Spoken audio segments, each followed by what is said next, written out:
Boa tarde.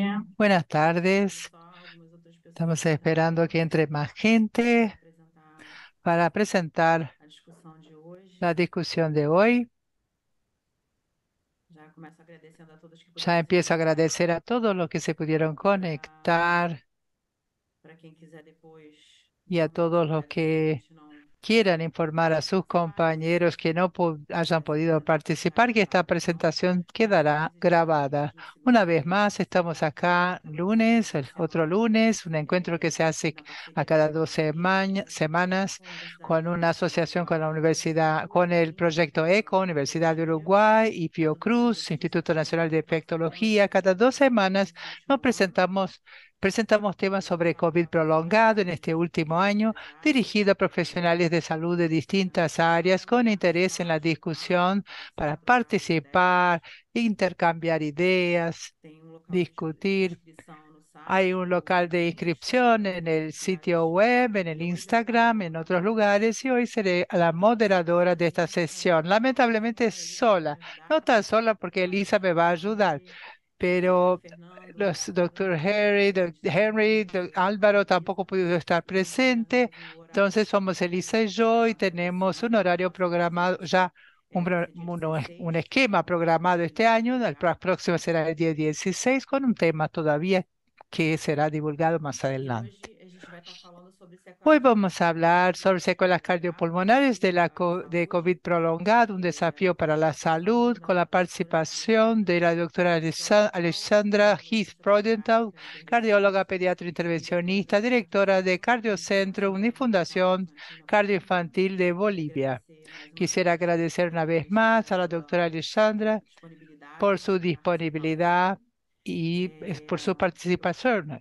Convoco a todos a manterem a Bueno. câmera ligada, o Solicito que, microfone bueno, todos si desligado, pueden para mantener la que a gente cámara possa prendida y el discutir micrófono depois apagado, a menos a que vayan discussão. a Qualquer coisa que alguém participar pode que tenha alguma eh, dúvida e quiser falar alguma hablando. coisa, pode colocar no Alguien que chat tenga alguna duda puede e poner na su hora que duda en a el gente vai chat. retomar, En el momento de las vai tratar preguntas y respuestas al final, interativo, né? vamos a As pessoas abordarlas. vão Pueden poder fazer también levantar interação. la mano con el Lembrando que Zoom essa para atividade participar de la discusión. falada Recordemos que em la português actividad e em espanhol, para quem bueno, está tiene participando. traducción É só simultánea clicar para español y no dígito portugués. abaixo Entonces, en la parte de abajo de la desejar. pantalla pueden habilitar en el globo terráqueo el idioma que quieren.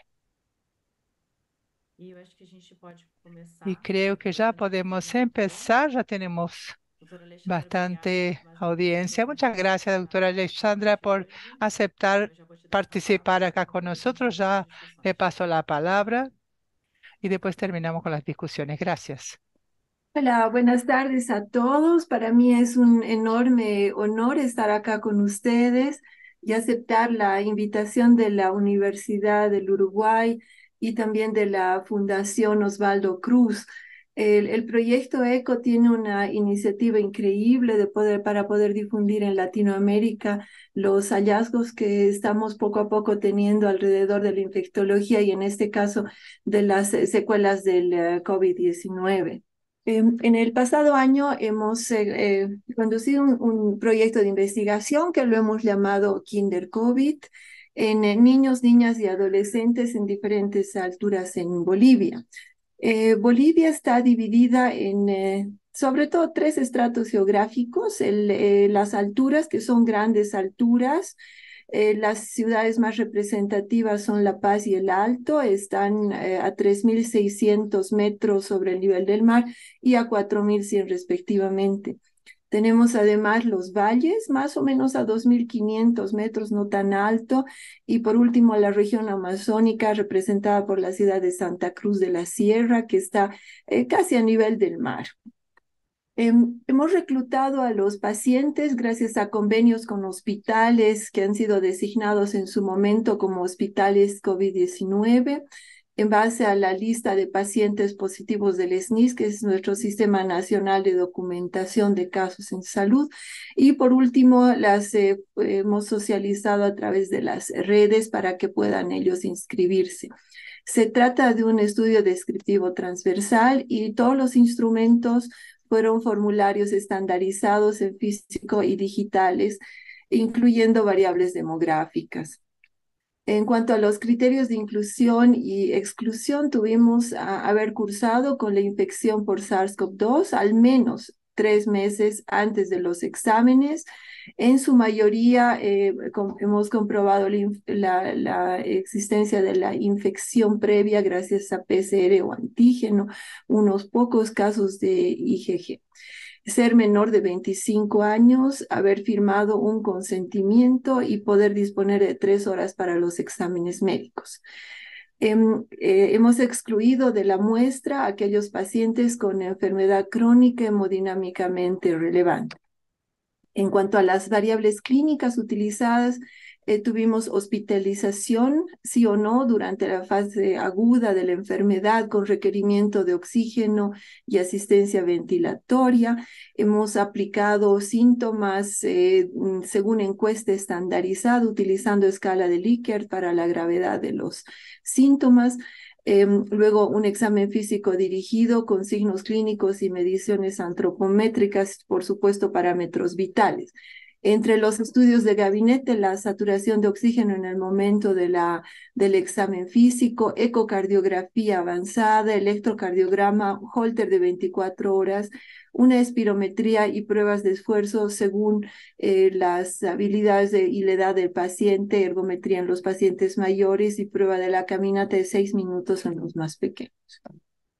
Los participantes por lugar y grupo de edad tuvimos un N total de 355 pacientes, correspondiendo la mayoría, un 62%, a las ciudades que les mencionaba de grandes alturas, un 20% de los valles y un 18% de la zona amazónica.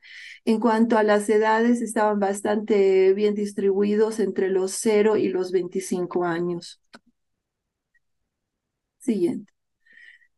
Los pacientes, sobre todo del sexo femenino, pero solamente con unos pocos puntos porcentuales por encima de los chicos. El tiempo transcurrido desde la infección aguda, más de un año tuvimos el 60% de los pacientes y menos de un año el 40%. En cuanto al estado nutricional, nos llamó la atención tener 34% de pacientes con sobrepeso y obesidad. En cuanto a la severidad en la etapa de la infección aguda, tuvimos pacientes severos y críticos en un 16%, sumados al 4% de pacientes moderados, teníamos un total de 20% de hospitalizados. En cuanto a los signos y síntomas, los agrupamos en cardiopulmonares, gastroenterológicos, la disgeusia anosmia, psicológicos, neurológicos y musculoesqueléticos. Lo que nos ocupa hoy día, cardiopulmonares, se describen disnea, tos, taquicardia, astenia y adinamia. Sin embargo, también tuvimos resultados en cuanto al insomnio. En cuanto a los síntomas del long COVID, y aquí nos llamó muchísimo la atención, los pacientes tuvieron por lo menos un síntoma descrito como moderado o severo, es decir, en la escala de Likert a partir de 2, en un 56%. Pocos pacientes tuvieron ningún síntoma, solamente el 13%. Siguiente.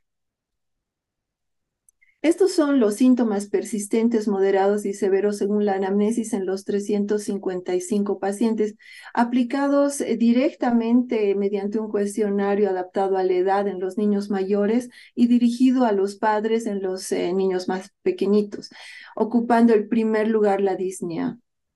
En el segundo lugar, ansiedad e insomnio, y en tercer lugar, la astenia. Siguiente, por favor. En cuanto a los exámenes realizados, pudimos realizar la ecocardiografía Doppler color a los 355 pacientes inscritos en el proyecto de investigación.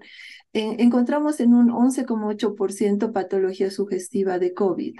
El hallazgo más importante fue la disminución del strain longitudinal o fracciones como expresión de baja fracción de eyección. Esta medición se asocia con una afectación inflamatoria del miocardio en este momento o en el pasado. Siguiente. Este es el protocolo de ecocardiografía que aplicamos. Se trata de un protocolo estructural, dado que tenemos pacientes muy jóvenes. Lo primero fue siempre descartar una cardiopatía congénita y también en el siguiente, por favor, hemos aplicado protocolos para la evaluación de las funciones sistólica y diastólica, buscando datos de miocarditis. El más importante hallazgo, como les dije, fue el strain longitudinal del ventrículo izquierdo. La siguiente, por favor. Acá se puede ver el famoso bullseye del strain longitudinal. Cuando el corazón se contrae, entonces no solamente lo hace en un sentido transversal, sino también longitudinal, es decir, que la base del corazón se acerca a la punta. El software de la máquina nos permite calcular en qué medida al contraerse el corazón la base se acerca a la punta y a eso llamamos strain longitudinal. Los números que ven en el bullseye, en el círculo rojo, son números negativos que representan en qué medida la fibra se ha cortado al acercarse a la punta, por eso son números negativos. Además de ello, hemos aplicado el modo M y hemos aplicado también el Doppler tisular. Siguiente, por favor. El strain longitudinal mide la deformación, entonces, en el sentido base-apex y tiene una correlación importante con la resonancia magnética que se define como el método estándar para encontrar la miocarditis. Los valores normales tienen un rango de -15 a -22. ¿Cuáles son los factores de riesgo para el strain disminuido? Aquí hemos encontrado que marginalmente significativo, es decir, por debajo de 0,1, hemos tenido pacientes con síntomas cardiológicos relacionados con strain disminuido. También marginalmente significativo tuvimos síntomas neurológicos, lo cual a primera vista pudiera parecer extraño y no relacionado, casi solo un hallazgo casual, pero no lo es. Siguiente, por favor. Hemos encontrado, claro, algunas cardiopatías congénitas, el 6,1%, son malformaciones cardíacas congénitas estructurales no relevantes, por eso hemos conservado estos pacientes en la muestra. 3 comunicaciones interauriculares, 2 comunicaciones interventriculares, 3 casos de vena cava izquierda persistente y una coartación de aorta, todos irrelevantes desde el punto de vista clínico. Siguiente, por favor. En cuanto a la ergometría o prueba de esfuerzo, hemos aplicado el protocolo de FIT-KIDS.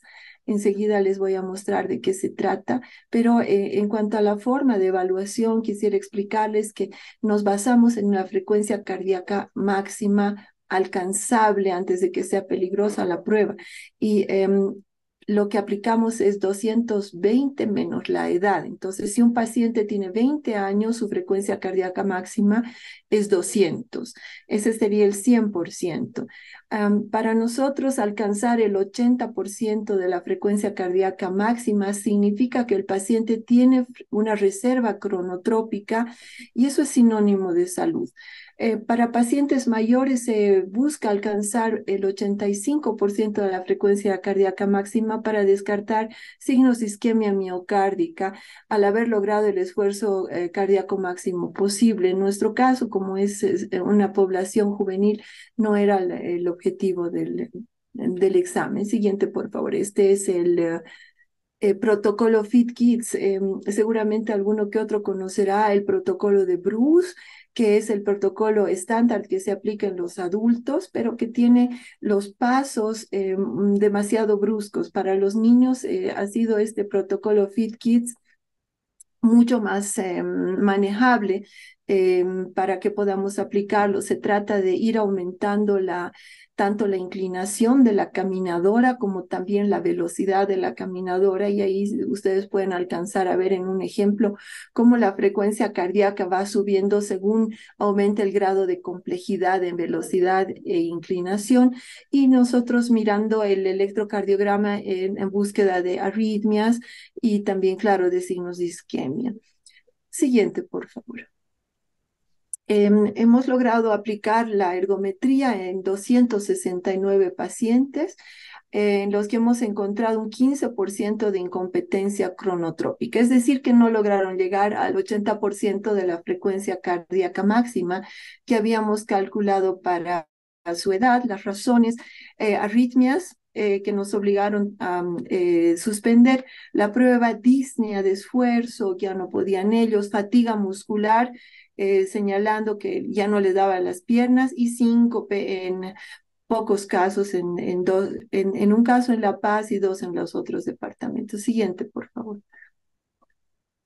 ¿Cuáles encontramos estadísticamente significativos para la incompetencia cronotrópica? Como era de esperar, pacientes con sobrepeso u obesidad tenían una tendencia a no lograr la competencia cronotrópica, no finalizar las pruebas.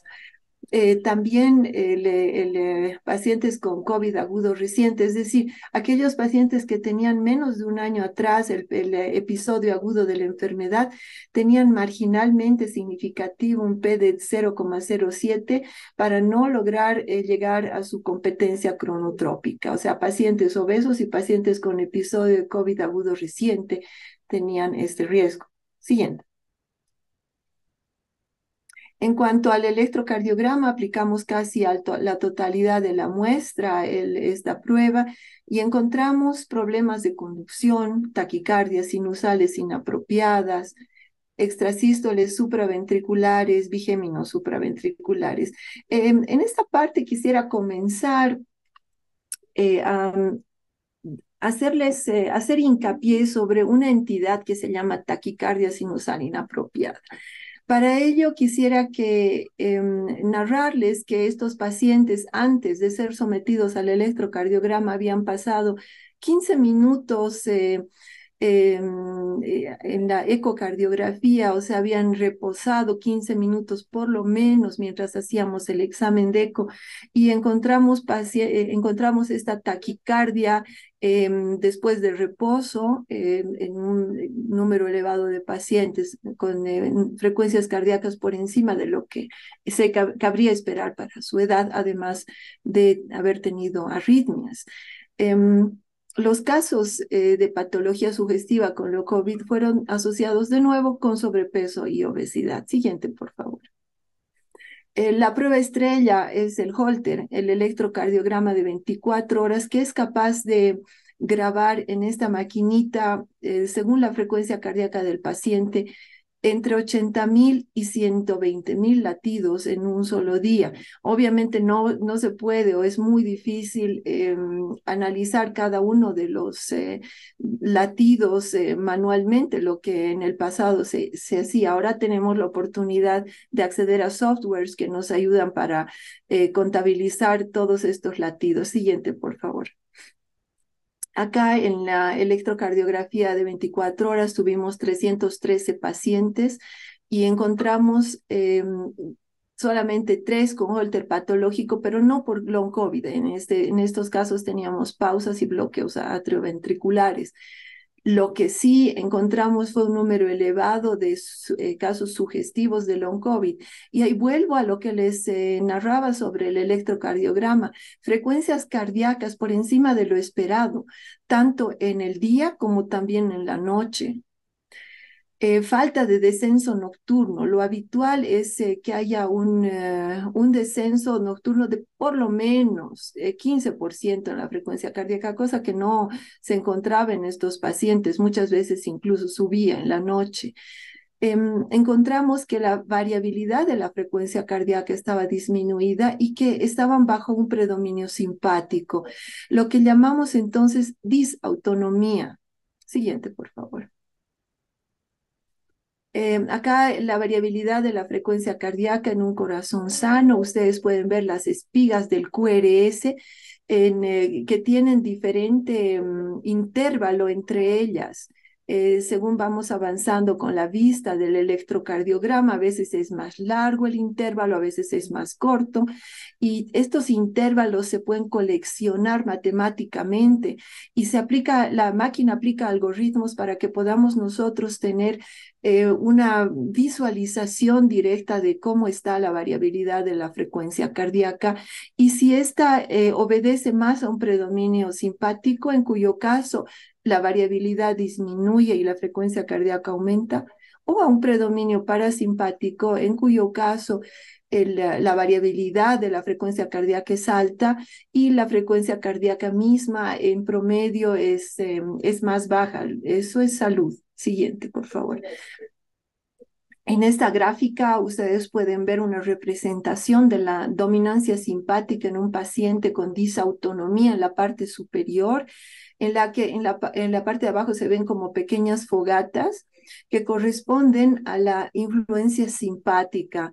Si ustedes observan con detenimiento, se puede encontrar que es el electrocardiograma de 24 horas y que casi no van a encontrar una variación entre el día y la noche. Y comienza más o menos el trazado a las 16 horas, pasa por 20, 22, ahí donde está la línea ya es la hora de despertar a las 6, y ahí solo ven una expresión simpática del sistema autonómico.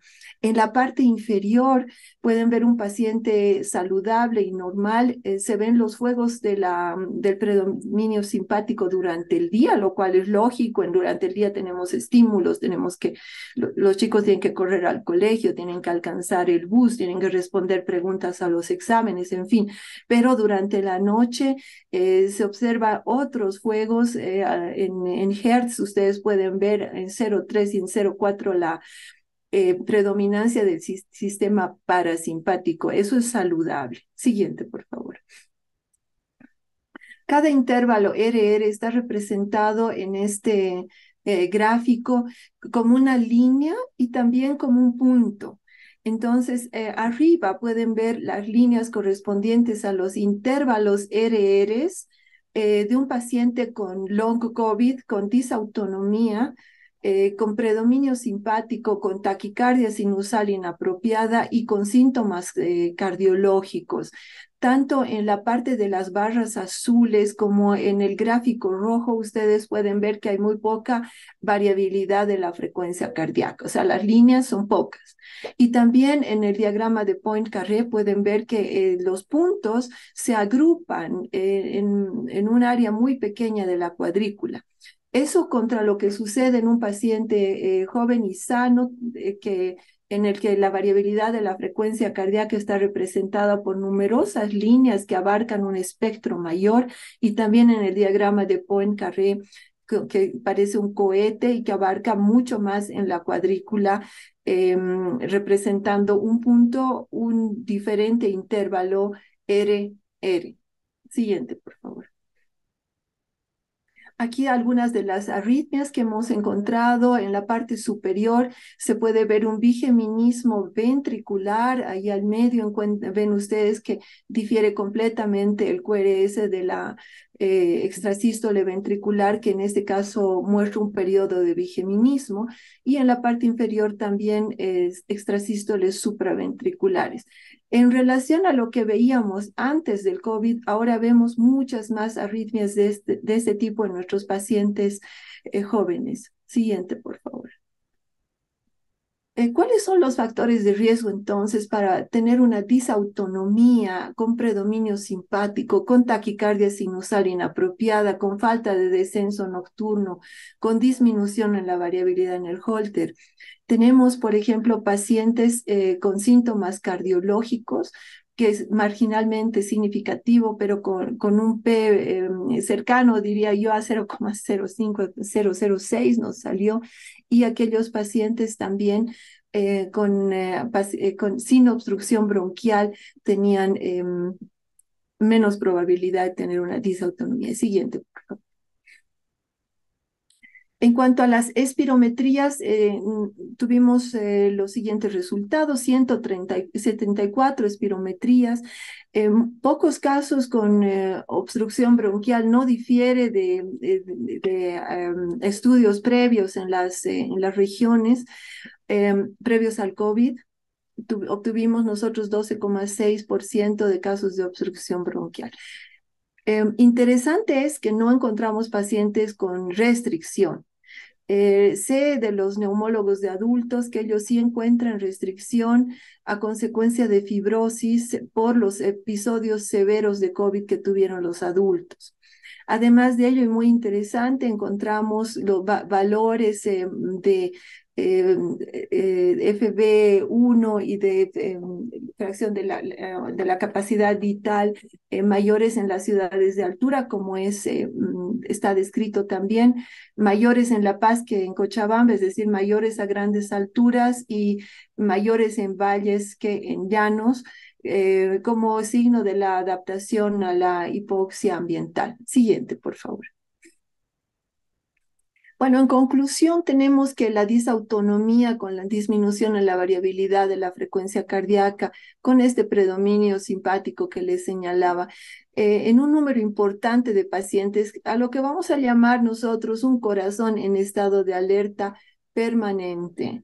La frecuencia cardíaca se halla elevada en todo momento. Las personas no pueden realizar ejercicio físico sin fatigarse. Eso es lo que señalan también como motivo de consulta.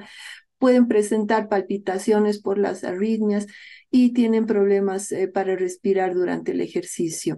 Estos síntomas de disnea, esfuerzo y fatiga son precisamente las quejas más frecuentes de los pacientes. Los síntomas cardiovasculares, como son la disnea, palpitaciones y dificultades para realizar ejercicio, podrían deberse a trastornos subclínicos de la función miocárdica y uno de los hallazgos más interesantes fue la relación entre la disminución del strain longitudinal y la necesidad de haber sido hospitalizado en la etapa aguda del problema, la existencia de los síntomas cardiológicos y el hecho de haber tenido la etapa aguda hace menos de un año. Siguiente, por favor. Algunos pacientes también mostraron disregulación parasimpática. Tenemos otros síndromes encontrados como hipotensión ortostática y disregulación ortostática. Esto es frecuente en la juventud, pero en un porcentaje más aumentado lo encontramos en nuestros pacientes que adolecen síntomas más allá de la etapa aguda de la infección. Muchos de ellos no lograron la frecuencia cardíaca para demostrar competencia cronotrópica en la prueba de esfuerzo y refirieron fatiga muscular y disnea como causa para abandonar la prueba. Esto llama la atención porque se trataba de pacientes jóvenes de menos de 25 años. Siguiente. Nuestro estudio contribuye, espero, al conocimiento del long COVID en población pediátrica y juvenil en Bolivia. No hay muchas series de datos que examinan estos pacientes con pruebas objetivas de gabinete. Ahora todo está surgiendo, pero en los primeros años había mucho de anamnesis y muy poco de pruebas de gabinete. Llama la atención que no encontramos siempre asociaciones de los síntomas, o sea, hay una abrumadora cantidad de síntomas en relación a los resultados que hemos encontrado. Y esto resalta más bien la necesidad de evaluar estos pacientes con pruebas neuropsíquicas, cognitivas y emocionales. Aun cuando no estaba bajo como uno de los objetivos de nuestro trabajo, nos ha llamado mucho la atención ese alrededor de 35% de pacientes con obesidad y sobrepeso. Esta condición con seguridad constituye factor de riesgo importante para el desarrollo de enfermedades cardiovasculares, por lo que es imprescindible tomarlo en cuenta, tematizarlo, describirlo y también diseñar estrategias de prevención y tratamiento. La siguiente, por favor. Quiero agradecer en especial el apoyo técnico y financiero de la medida Kinder COVID de la cooperación alemana, pero también a los pacientes y sus familiares que accedieron a tomar parte de nuestro estudio y a la ministra de Salud y Deportes, licenciada María René Castro Cusicanqui, y a todo su equipo. También, por supuesto, el personal de apoyo de Cardiocentrum, Neumokids y Cabrera Montalvo en Santa Cruz, así como todos nuestros pasantes y asistentes. Y a ustedes, muchísimas gracias por atender la conferencia. Estoy aquí abierta para preguntas.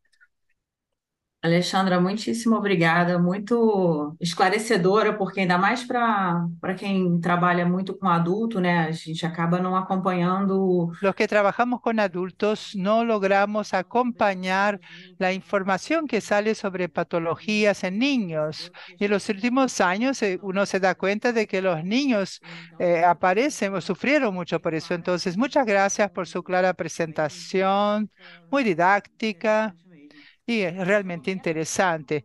Llamó la atención cómo dijiste de la cantidad, porcentaje de niños con sobrepeso. Esto se refleja en Brasil también.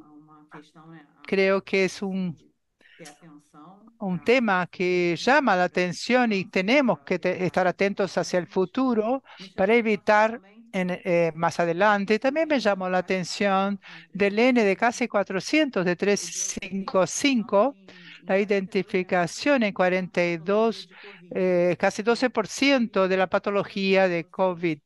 Iba a preguntarte cómo ustedes hacían, porque es muy difícil en un estudio de COVID tener un grupo control, porque terminamos no logrando hacer estudios, incluir personas que no tuvieron COVID. Principalmente durante los 3 años de olas, es muy difícil identificar a alguien que no tuvo COVID. Ustedes terminan comparando todo esto con datos previos a la pandemia, con publicaciones previas a la pandemia, con alteraciones ecocardiográficas de electros o prepandemia. ¿Cómo hacen eso? ¿Hay un grupo control? Porque yo me di No, cuenta que eso no existe. no, es casi imposible. En este momento ya tenemos a todos infectados, yo creo, en algún grado de contacto con COVID-19. No se trata de un estudio de casos y controles. Los porcentajes que hemos encontrado los estamos comparando con lo reflejado en la literatura antes de la pandemia. Sim, sim, é importante. As queixas, pelo que eu percebi aqui Las quejas, por lo que percibí en la evaluación eh, son muy parecidas a las de los adultos, disnea, ansiedad, son las principales quejas que identificamos en los adultos. Y creo que ese trabajo es muy importante, principalmente para los que, los que trabajan diariamente con niños. Los pediatras creo que van a tienen que empezar a pensar en la rutina pediátrica de otra manera, porque estas son alertas que antes no existían y los niños hacen ejercicio físico, se exponen a muchas cosas. Vemos niños que están cansados, que están ansiosos o fatigados, que, bueno, se ve disnea relacionada al esfuerzo. No sé si esto se va a convertir en un estudio rutinario. Creo que si no identificado o no observado adecuadamente, puede tener secuelas peores para el futuro. Sí, bueno, cabalmente la semana pasada tuvimos el Congreso Nacional de Pediatría General y hace 6 meses el Congreso de Infectología Pediátrica y en ambos hemos participado mostrándoles los resultados y haciendo las recomendaciones pertinentes también a nivel del Ministerio de Salud.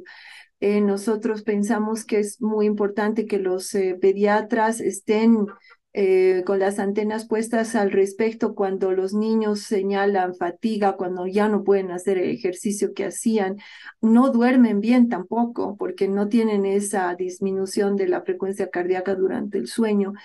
Y todo eso es importante pues para el rendimiento de los pacientes y para su desarrollo psicomotor y emocional. sim, sim. O que eu acho que para não ficar monopolizando, Alexandra, eu Sí, vou, yo no quiero monopolizar, se quiser fazer, eu não sei, Alexandra. vou olhar os Voy a abrir el espacio para ver si alguien desea hacer alguna pregunta. Voy a mirar el chat a ver si escribieron una pregunta o si alguien desea levantar la mano y hacer una pregunta. Aprovecho, puede ser que haya alguna pregunta, les pedimos que levanten la mano, había varios interesados Já allí. tem Bueno, aqui, Juan ó. Carlos, y ahí comentó lo siguiente. Juan Carlos, adelante, por favor. Hola, ¿cómo están? ¿Ahí me escuchan? Perfectamente. Ok, buenas tardes a todos. Muchísimas gracias por la información y por la charla, la invitación. Yo en particular me desempeño en el área de adultos, pero me interesó mucho la charla con respecto a lo del long COVID y veo que el enfoque es básicamente pediátrico. Sin embargo, quería hacerle algunas preguntas. Por ejemplo, veo que digamos que la participación del grupo, se identificaron muchos pacientes con sobrepeso y obesidad en la población pediátrica y después se asociaron a síntomas como disnea y fatiga y disautonomía. O sea, ¿hasta qué punto nosotros realmente con la epidemia de obesidad y de sobrepeso que hay actualmente, descubrimos que esto puede ser una relación causa-efecto o una correlación espuria en datos que podrían haber estado muy probablemente ahí con simplemente la obesidad y el sobrepeso y la mala alimentación de los chicos actualmente? Creo que digamos que a nivel de mi población no veo muchos pacientes que siendo controlados por los pediatras en que le encuentren esos factores de riesgo, le manden mucho ecocardiograma strain y mucha Holter, salvo que el paciente, en este caso, como lo estamos viendo, hayan tenido antecedentes de COVID y eso despierta de pronto la alarma para hacerle este tipo de estudios. Con lo cual me llama mucho la atención porque no creo que tengamos en todos los pacientes un grupo de un antes y un después para realmente comparar y evaluar si esto es producto de los factores de riesgo que ya venían desencadenándose, como el sobrepeso y la obesidad en los pacientes pediátricos actualmente, o realmente tenga que ver con el COVID, o son las dos cosas al tiempo.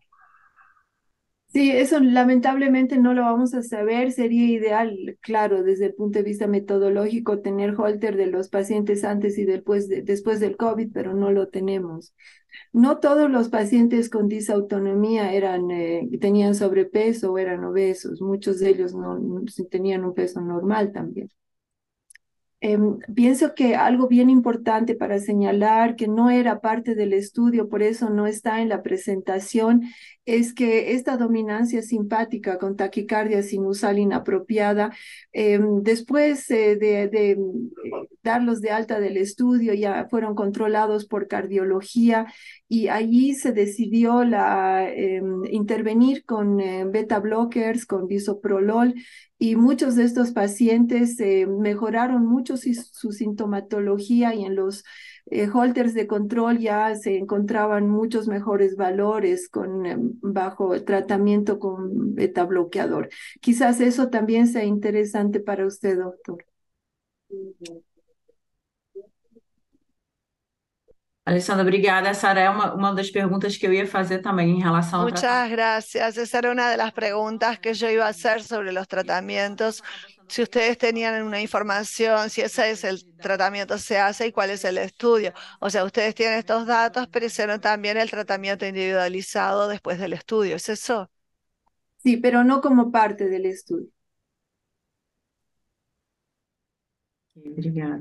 Eu acho que tem uma outra pergunta aqui. Eu não sei se o Juan quer perguntar mais alguma Muchas coisa. gracias. Creo que hay otra pregunta. No sé si Juan tiene más preguntas. Creo que de la respuesta me queda también como otro ítem más, que es evaluar de pronto qué posibilidad tiene que esto sea también hallazgos debido a las vacunas. El otro margen es averiguar antes y después del COVID y averiguar si el paciente antes y después de la vacuna también tiene quizás los mismos hallazgos. No sé, se me ocurre, ¿no? Sí, hemos hecho la pregunta. No están todos los hallazgos en las diapositivas, pero no hemos encontrado ninguna correlación entre el hecho de haber sido vacunado, cuántas vacunas fueron, y con síntomas o con hallazgos en los estudios de gabinete. No hubo ninguna correlación y por eso no lo presentamos. É ótima pergunta em relação à vacina também. Excelente pregunta en cuanto a la vacuna, porque eso siempre genera alguna duda. Sí, sí. Yo creo que tenemos una pregunta más aquí en el chat, que no sé si la puedo traducir ya por aquí, porque está en portugués. Luciele pregunta, ¿cuál es el perfil de los niños identificados con COVID prolongado si las internaron? Estaba levantando la mano también, quizás quiera ampliar. Tuvimos una relación con aquellos pacientes que tuvieron antecedente de hospitalización y con aquellos pacientes que tuvieron antecedente de COVID hace menos de un año, ambas correlaciones. No en todos los casos teníamos una correlación significativa desde el punto de vista estadístico, pero sí marginalmente significativa en ambos casos. Luzilene quer falar também, levantou a Luziele, desculpa. Lucieli, Lucieli, ¿quisieras hablar algo además de la pregunta que hiciste en el chat? No, era justamente eso lo que quería saber. Si fueron hospitalizadas o internadas. Muchas gracias. Mais alguém tem alguma pergunta? ¿Alguien más tiene una pregunta? Alexandra, Eh, había varios interesados en el material. Nosotros respondimos ya que todo queda grabado en nuestro canal de YouTube y disponible para visualizar. Sin embargo, entiendo que hay un artículo, un paper publicado por ustedes con esta investigación. Quizás puedes referirte a eso para el que quiera profundizar. No todavía, estamos escribiendo. Vimos un avance, disculpen. Sí, sí, sí. Bien, en breve estará disponible entonces una Así es, publicación de así este es, sí, estudio. Y sí, en ese momento lo vamos a añadir a la información en el propio canal de YouTube, donde publicamos habitualmente una descripción de los expositores, de los expertos y material relacionado, así que cuando esté disponible lo van a poder ver allí. Gracias. excelente, muchas gracias. Foi muito interessante essa parceria, né, do grupo da Alemanha e Fue muy interesante ese trabajo conjunto entre el grupo alemán y el grupo de su país. Creo que fue muy completo con varios estudios que no logramos hacer en la práctica. Por lo menos aquí en Brasil, en la práctica se hace muy difícil hacer estudios pediátricos, incluso debido a un tema de aceptación de parte de las familias, de las madres, de la disponibilidad de llevarlos a los centros. Y pude ver que fue muy bien preparado con estudios hechos por profesionales, con muchos datos que se generaron. Y esto acá es solo un conjunto de informaciones que otras cosas que se evaluaron, como las vacunas, no estaban en esta presentación, posiblemente estarán en el documento final. ¿Ustedes mantienen algún trabajo adicional con niños en cuanto a COVID prolongado, con algún otro Bueno, objetivo? sí, el siguiente objetivo es ver en qué medida el bisoprolol nos puede ayudar tanto con disminuir los síntomas como con las consecuencias o bueno, la desaparición de los hallazgos en la ergometría y en el Holter. Eso es lo que queremos hacer a continuación y bueno, les vamos a contar cuando tengamos suficientes datos. Por el momento tenemos solamente algunos casos aislados que están bajo tratamiento en este momento. sim, obrigada. A aceitação foi boa Muchas gracias. ¿La aceptación de parte de la familia fue buena? ¿Las madres, los padres? Sí, en general sí, pero claro, muchas veces teníamos agendados 3, 4 pacientes y venía uno o no venía ninguno. Teníamos que ver de realizar la mayor cantidad de pruebas el primer día que venían porque era posible que desaparezcan. Entonces, sí es una lucha, ¿no? Hacer investigación, de pronto se da la vuelta a la cosa. Cuando los pacientes nos necesitan, nos persiguen. Cuando no nos necesitan, es otra la historia, ¿no? Es difícil encontrar probantes y más aún en el grupo vulnerable de los niños. Lo que sí nos ayudó mucho es que no se trata de ninguna prueba invasiva, ninguna prueba que causa ningún dolor, era más bien divertido para los niños ver su corazón lo tratamos de hacer divertido, ¿no? Mostrarles su corazón en el eco, hacerlos correr con música y hacerlo de tal manera que se sientan bien. Y claro, y muy importante también fue la promesa de entregarle sus informes, ¿no? Sus resultados, cosa que hicimos. Sim, a mesma questão de El, el mismo, el mismo tema de mantener a los pacientes en los estudios y que no falten pasa en nuestra cohorte de COVID prolongado de adultos. Nosotros tenemos participantes de más de 18 años, pero también es difícil que todos vengan el día que está agendado, muchos faltan y agendamos 5 y vienen 2 o 3. Y tenemos la dificultad en cuanto al trabajo. A veces son los propios pacientes que tienen dificultades para venir debido al trabajo y con los niños quizás un tema del trabajo de los padres que puede dificultar llevar a los chicos. Y cuando hay un beneficio directo, sin duda, cuando hay ese beneficio directo para el paciente o participante es más fácil. Cuando no hay una ayuda inmediata se hace más difícil, pero solo el hecho de tener los estudios y poner a disposición los resultados, eso ya está muy bueno. Muchísimas gracias. Muchas gracias por la presentación, Alexandra. La verdad que fue algo muy nuevo. El área infantil es una cosa que muchas veces estamos enfocados en los adultos y no tenemos idea. Es algo que va a suceder y vamos a empezar a atender a adultos con este tipo de secuelas también. Entonces, de hecho, ha cambiado totalmente la medicina de los últimos años.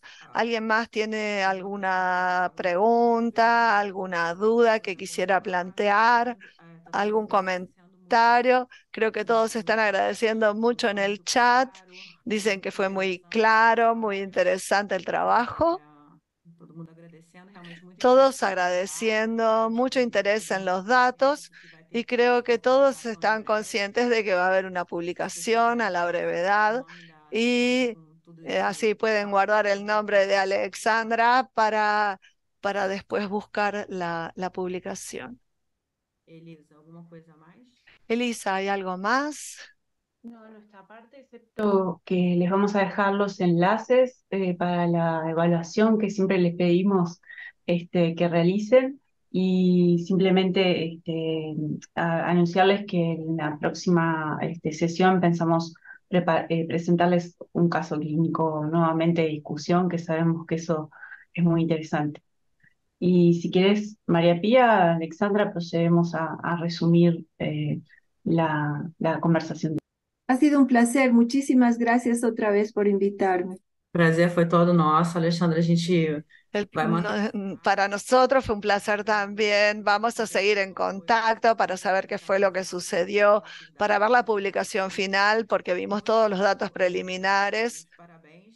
Felicitaciones y muchas gracias una vez más. Agradecemos a todos los que pudieron participar y quien no pudo, la presentación va a quedar grabada y tenemos, creo que Carlos va a poner un enlace también en el chat para la evaluación. Es así, recordando lo que dijo Elisa, que la presentación próxima va a ser de acá a 2 semanas. Vamos a ver en trabajos con trabajo de adultos. Sigan participando, haciendo la difusión y muchas gracias a todos.